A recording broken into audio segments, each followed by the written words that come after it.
It's the latest health trend that everybody is talking about, CBD oil. Now, it comes from the cannabis plant, and many believe it can help with everything from anxiety and chronic pain to diabetes, even cancer.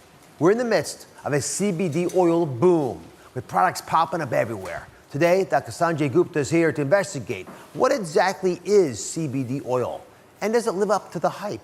But first, I asked correspondent Marcia Evacampo to find out how big CBD has truly become. CBD. If you haven't heard of it yet, you probably will soon. The natural herb is taking the health world by storm, with sales of the new supplement expected to grow 700% in the next 2 years. Wow, you just see great review after great review. I mean, people seem to love this stuff. 4,000 reviews. 4.5 stars. Short for cannabidiol, CBD is a component of the cannabis plant. Yep, cannabis. But unlike marijuana, CBD does not contain any THC, the psychoactive part of the plant, so it doesn't get you high. Over the last few years, CBD has started popping up in everything from gummies to face cream to toothpaste. There are even CBD treats for your pet. So what does it do? Research has been limited, but proponents say CBD has all the benefits of medical marijuana without the intoxicating effects, helping with insomnia, pain management, and anxiety. There's a revolution, a whole movement happening now with plant-based wellness, which is our primary interest. Celebrating the power of all plants, which have not been properly represented. And the question everyone asks is it legal? Dr. Sanjay Gupta, CNN's medical correspondent, the chief one, and has reported on the latest research behind CBD. So if you know what, break this down for everybody. I'd like to take your thoughts on what it really is so people can get this into their heads. Well, you think about the cannabis plant, marijuana, it's called cannabis. It really has lots of different ingredients, but two primary ones. One is THC. That's the stuff that's the recreational drug. It's what gets people high, gives them that euphoria. And there's CBD, which is cannabidiol. It's something that doesn't cause a psychoactive component. It's believed to be a medicine. It's been used as a medicine in decades past, and it's getting this resurgence, as you just heard. So just to be clear, we've talked about medical marijuana in the past. This is not that, right? CBD oil is being sold all over the place. You take the plant and you can pull out certain components of it. So you're just, in this case, you're pulling out the CBD component and you're just using that. And therefore, you're not getting all those other effects that people often associate with marijuana. Which is why I think 47 states so far have said we're okay with it. How is the medical community using CBD oil? This is fascinating to me. I mean, if you would have asked this question 5 years ago, it would have basically been crickets. Nobody was really talking about it. Within the last 5 years, you had a medication that was sort of known colloquially as Charlotte's Web. It was for this little girl who had seizures that just could not be treated by all these different medicines she took. Her mom essentially started taking CBD herself in her kitchen sink and giving it to her daughter. That is what was known as Charlotte's Web.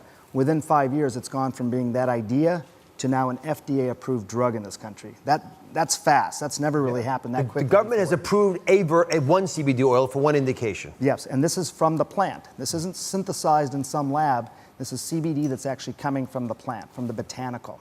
So that's a big deal. You actually now have something that's been considered illegal at the federal level, also part of an FDA-approved drug. That's what we're dealing with in this country. Can you guys wrap your heads around this? This is part of the disconnect, right? The federal government says it's not legal. 47 states say it is. Kids with seizures are being treated.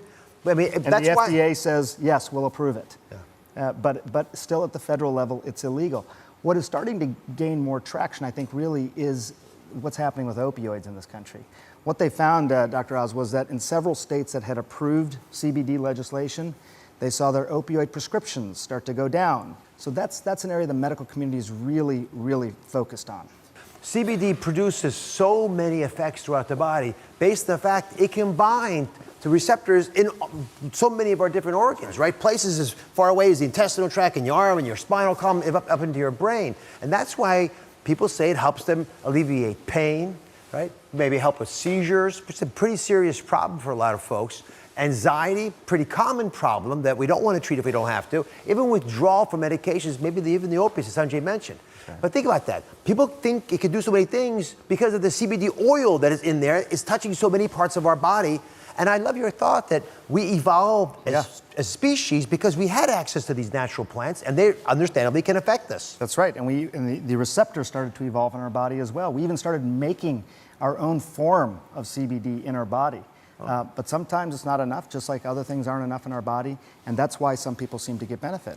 So the question then becomes, do they work? So there are products of CBD oil, which again, you saw the theoretical argument you just made, but these products are popping up everywhere, and some of these are everyday items that you can buy. I have a bunch in front of them. Again, Sanjay and I don't sell anything in this space, but they're shampoos, they're supplements, they're gummies, they're muscle soothing creams. They're even products with your pets, as you saw from Mara's report. So when you look at this, Sanjay, and you realize as a clinician how complicated CBD could be, how do you decide which of these might work?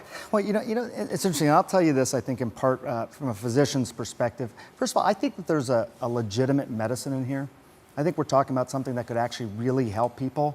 And I worry a little bit when you start to see products like this that it could minimize the importance of what CBD could do for people, because I don't know what these products are. I don't know what's in them. I don't know how much of anything is in them. I don't know if they would actually do anything. I mean, this is CBD shampoo. If I could get shampoo like Dr. Oz's, I'd probably use it. But other than that, I covet your hair. You should know. I'm not sure, though. I would have a hard time if somebody came to me and said, hey, should I take this CBD product? As much reporting as I've done on it, I would still have a hard time, saying it's a good idea. So the FDA is in charge.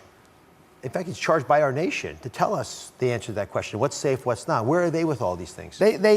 So this is an illegal substance at the national level. This is illegal. Illegal. At the same time, as we talked about earlier, the FDA has said, you know what? We think there's enough of a benefit here that we're willing to approve a drug specifically for epilepsy that's based on CBD. And part of the reason I wanted to cover this topic is you can buy these products anywhere. Really, you can go down to your local store in 47 out of 50 states, buy it online pretty much anywhere you want, and the government's not going to come in and kick your door down. So whatever they say in the, at the highest levels, we're still not actually doing anything to stop people from using these, which is a concern to me because it's the wild, wild west. It's completely unregulated. Be sure to subscribe to my channel so you don't miss anything, and remember to check back often to see what's new.